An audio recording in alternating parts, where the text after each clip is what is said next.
একবার এক সাহাবী আল্লাহর রাসূলকে জিজ্ঞাসা করলেন, হে আল্লাহর রাসূল, কোন আমল মানুষকে জাহান্নাম থেকে দূরে রাখবে? তিনি বললেন, আল্লাহর প্রতি যে ঈমান আনবে। সাহাবী বলল, হে আল্লাহর রাসূল, নিশ্চয় ঈমানের সাথে কিছু আমলও আছে। তিনি বললেন, আল্লাহ তাআলা তাকে যে সম্পদ দান করবে তার থেকে কিছু অংশ সে মানুষকে দান করবে। সাহাবী বলল, হে আল্লাহর রাসূল, সে যদি দরিদ্র হয় তাহলে কি করবে? তিনি বললেন, সে সৎ কাজের আদেশ করবে এবং অসৎ কাজের নিষেধ করবে। সাহাবী পুনরায় জিজ্ঞাসা করল, হে আল্লাহর রাসূল, তার যদি সৎ কাজের আদেশ করা এবং অসৎ কাজের নিষেধ করার সুযোগ না থাকে তাহলে কি করবে?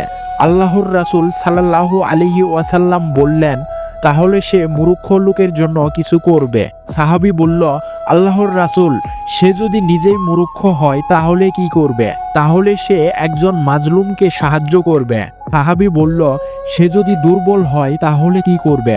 তখন তিনি বললেন, তুমি অন্তত মানুষকে কষ্ট দেওয়া থেকে বিরত থাকবে। আর যে ব্যক্তি এগুলোর মধ্য থেকে একটি করবে আর ওই একটি আমলই তাকে টেনে জান্নাতে নিয়ে যাবে।